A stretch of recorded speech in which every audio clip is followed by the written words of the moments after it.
Bonsoir à tous, nouvelle vidéo sur la chaîne de Zerao Choupi. En compagnie de Anna, Enfin on va dire c'est elle qui met la caméra. qui s'est fait une entorse du genou, Ouais qui exactement. galère comme une pas possible, Et voilà donc du coup ça, je l'aide au quotidien. Mais donc ce soir, et très gentil. pour cette vidéo, c'est un petit BO3 contre Valentin Luni. Encore une fois, oui effectivement, 15 jours après.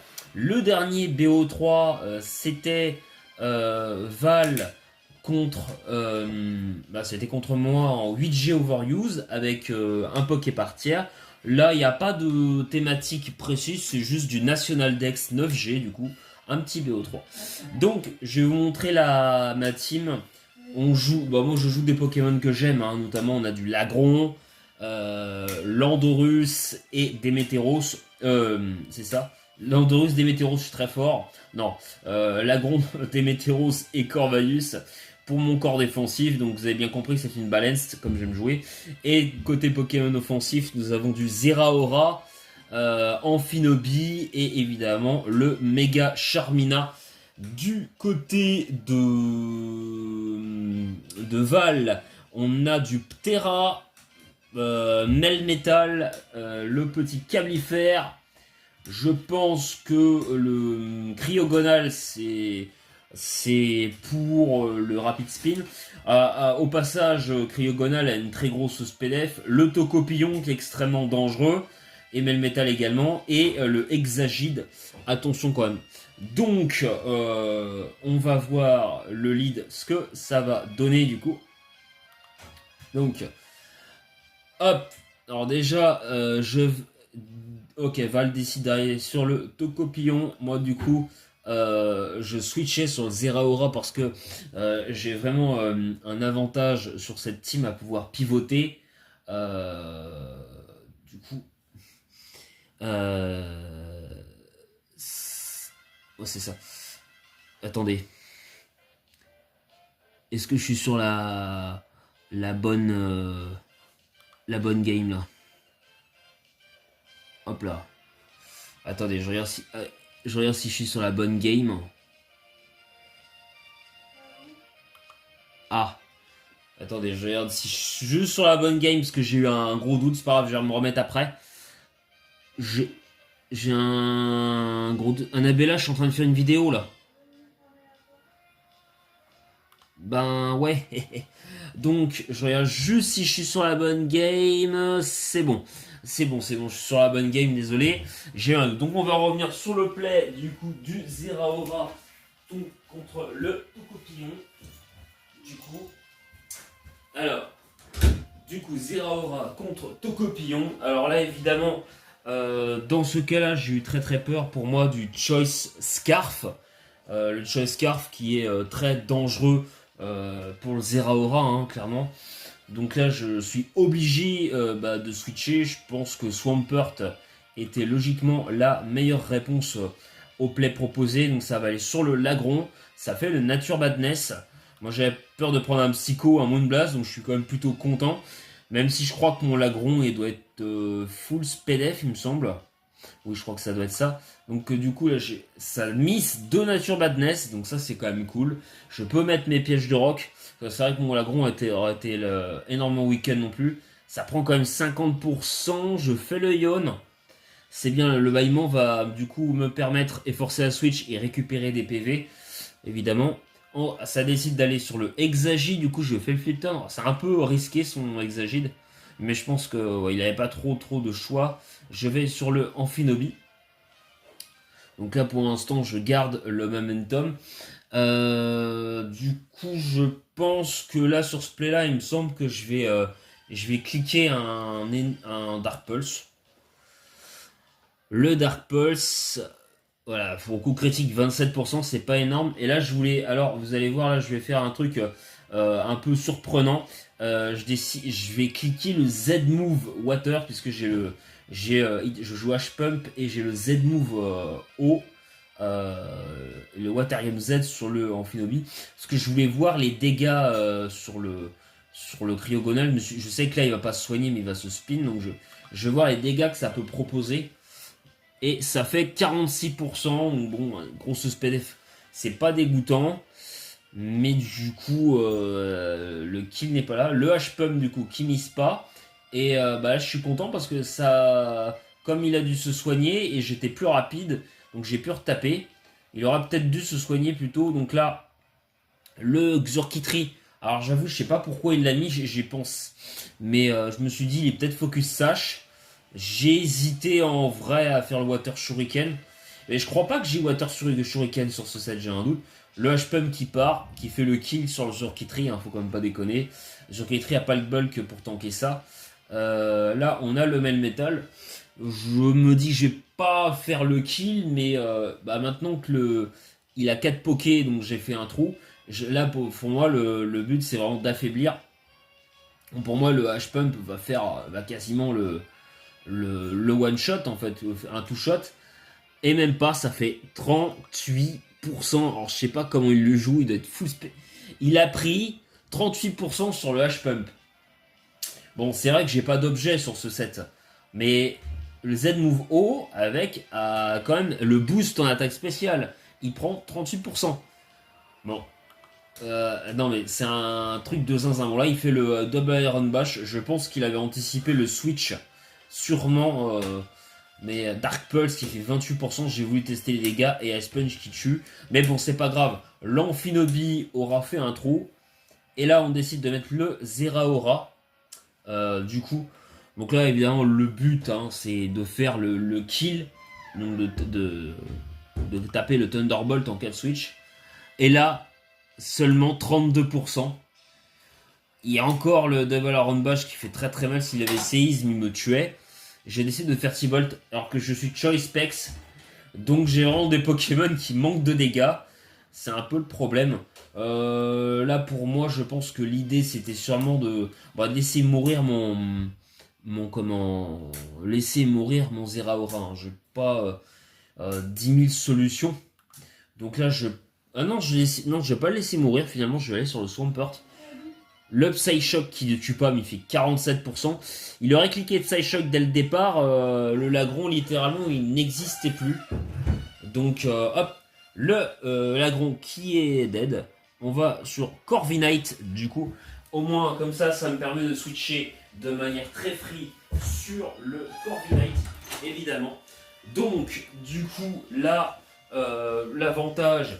c'est que je sais qu'en plus je crois qu'il est Choice Lock, donc il est Specs. Non, il est Specs, ou Scarf, je sais plus, j'ai un doute. Mais il me semble qu'il n'était pas Scarf son Poké. Mais je pouvais pas le savoir. Tu me diras 47% sur un Lagron Full SPDF, si c'est Specs, j'aurais dû le savoir à ce moment-là. J'ai pas trop réfléchi. Parce que sinon j'aurais peut-être claqué T-Bolt. Surtout qu'il y a Megaptera, donc il dépasse le Zera. Le Zera, j'ai peut-être pas intérêt à le garder, mais... Du coup, le Corviknight... je décide d'aller sur Lando. Ah oui, parce que j'avais anticipé. Ah oui, j'avais anticipé la puissance cachée feu. Donc je voulais voir sur quoi il allait se lock. C'est pour ça que j'ai fait le play. J'ai fait le play. Voilà, ça explique pourquoi j'ai fait ce play là. Donc, voilà. Donc le Lando, je crois que je vais pouvoir mettre les. Non, je vais cliquer U-turn, je pense. Non, je décide de faire séisme. Je voulais quand même affaiblir le méga. Le Tocopillon, clairement, au cas où il me taperait. Voilà, donc là, ça décide de méga évoluer avec le Ptera, méga Ptera du coup, et le Toxique qui miss.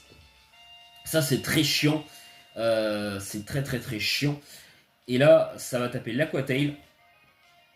Alors là, c'est dommage qu'il ait eu ça parce qu'il aurait eu Ice Fang.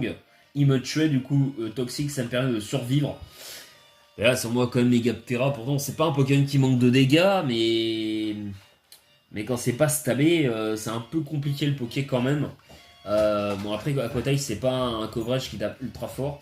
Je pense que là, je vais aller sur le Corviknight. Du coup, ouais, on va aller sur Corviknight. Comme ça va me permettre de tempo. Le Dual Wingbeat, du coup.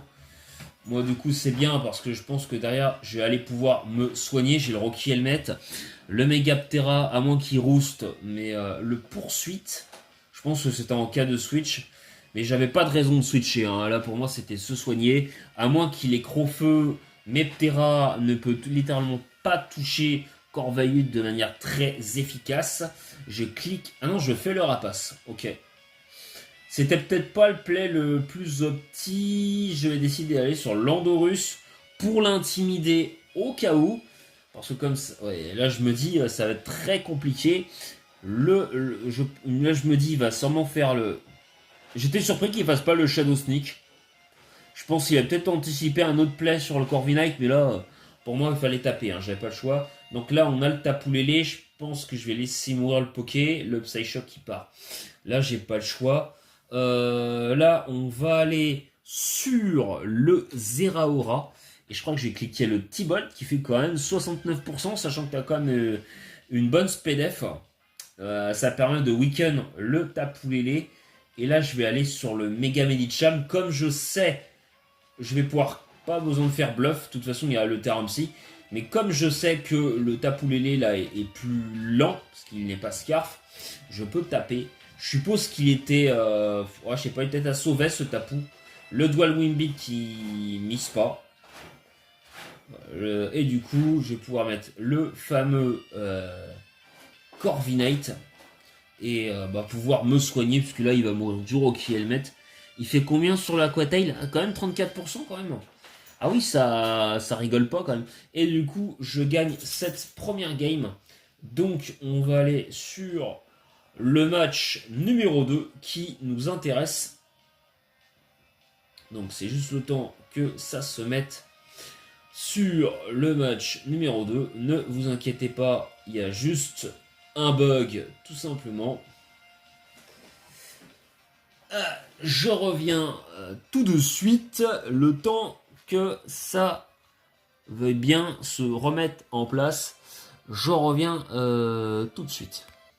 Voilà. Donc nous sommes repartis. Du coup, le temps que le petit bug se déface. Donc on a le deuxième match du BO3. Donc on va mettre en mute. Et je vais mettre la speed en slow. Donc voilà.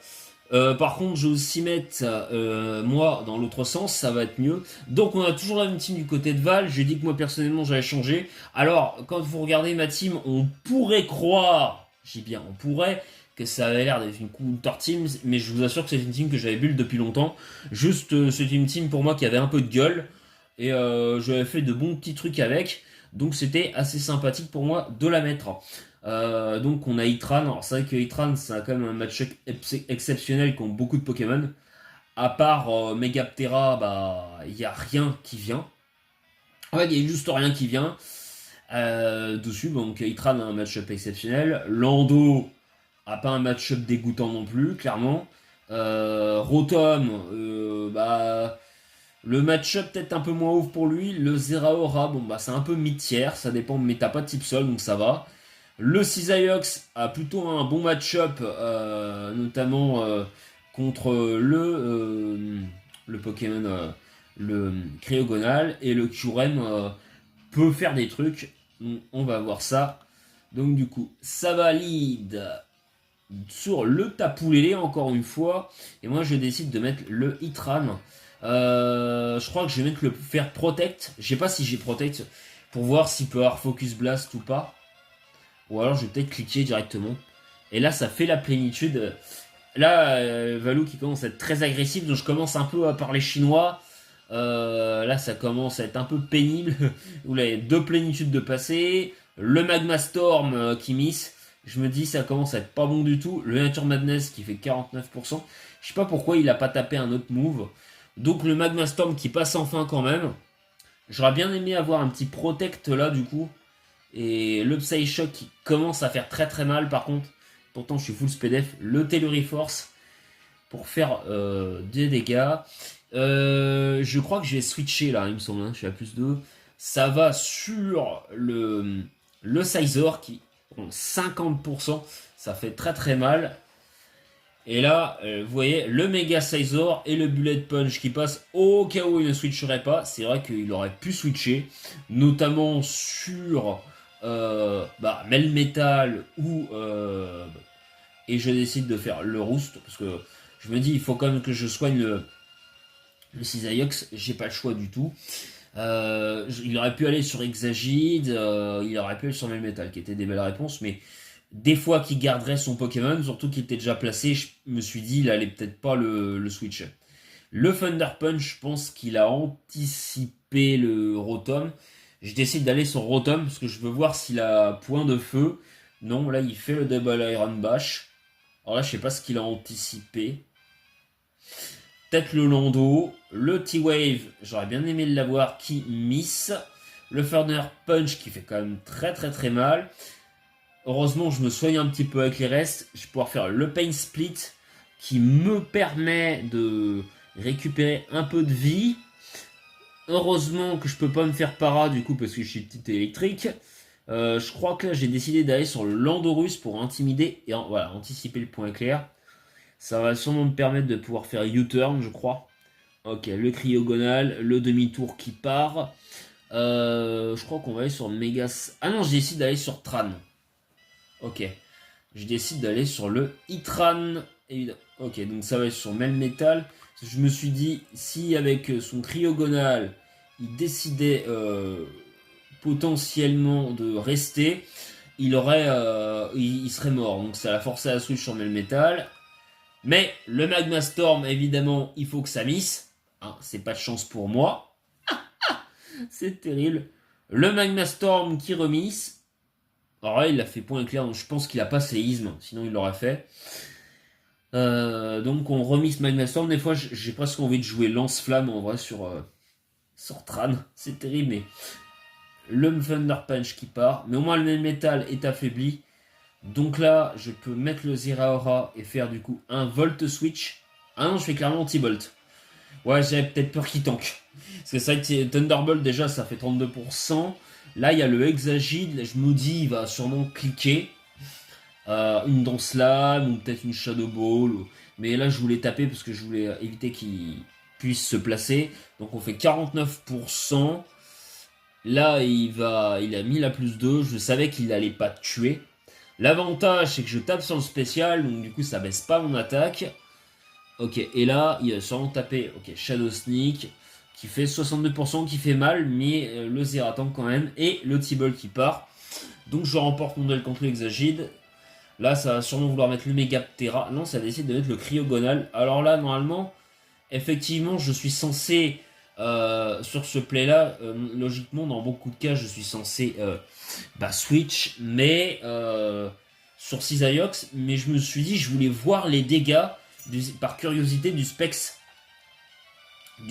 Zeraora sur le cryogonal et du coup je crois que j'ai fait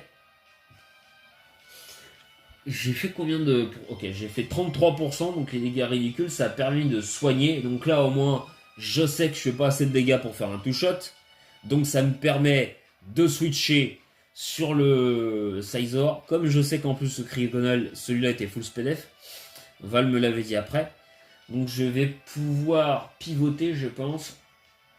Ah non, je fais la Danse Lame. Et là je me dis, il va cliquer peut-être T-Bolt, et non, il fait la discharge, et en plus je suis para. Mais j'ai... Et là j'ai pas de bol parce qu'il était Chase Scarf. Et là, c'est vrai qu'en vrai, là, j'aurais pu switcher sur Zeraora. Mais je me suis dit, ça pourrait être trop dangereux. Je me suis dit, c'est bon, la Bullet Punch, ça termine. Et pour moi, à partir de ce moment-là, j'ai gagné. Parce qu'en fait, le Scizor, s'il est pas para, normalement, il finit la game. Et là, je me fais para. L'Energy Ball. Ok. Je pense qu'il avait anticipé le switch sur le Rotom. C'est pour ça qu'il a fait Energy Ball. Le discharge. Super. Donc voilà, alors le boost en attaque spéciale. Donc là, on a le Zeraora. Je me dis, à ce moment-là, je perds Mega Scizor. Comment je fais pour gagner la game? Parce que là, j'ai un Cryogonal qui littéralement peut switcher sur tous mes pokés. Lando ne le touche pas parce qu'il a lévitation. Donc là, il décide d'aller sur le Terra. Heureusement, du coup, mon Kyurem, il est Scarf, il est mouchoir choix, et Saval ne l'avait pas vu, parce que je l'ai montré en fin de game, donc j'ai pas eu besoin de le sortir avant. Mais c'est vrai qu'il aurait pu aller direct sur le cryogonal. Donc là, c'est pareil, je me dis, on va cliquer Ice Beam pour voir les dégâts. Bon, ok, 13%. assez ridicule. En plus, la baisse de SPDF ou attaque spéciale, donc je décide d'aller sur le Théo Lavabo, enfin, sur le Rotom Wash, du coup, qui va faire très peu de pourcents. Le Freeze Dry. Pour moi, une de mes seules chances, là, j'ai tenté le coup de la para parce que je me suis dit, c'est ma seule chance de peut-être pouvoir gagner encore peut-être la game. Peut-être avec le Zera, si se fait para un tour, si j'arrive à récupérer un peu de PV. Ok, le Freeze Dry là qui ne tue pas. Et je sais pas si j'ai de l'investissement en SPDF avec ce Rotom, je crois qu'il tombe quand même. Le H-Pump qui fait quand même des bons dégâts. Bon, il a pas la para, mais il sait pas soigner. Bon. Mais bon, apparemment la para est pas pour moi.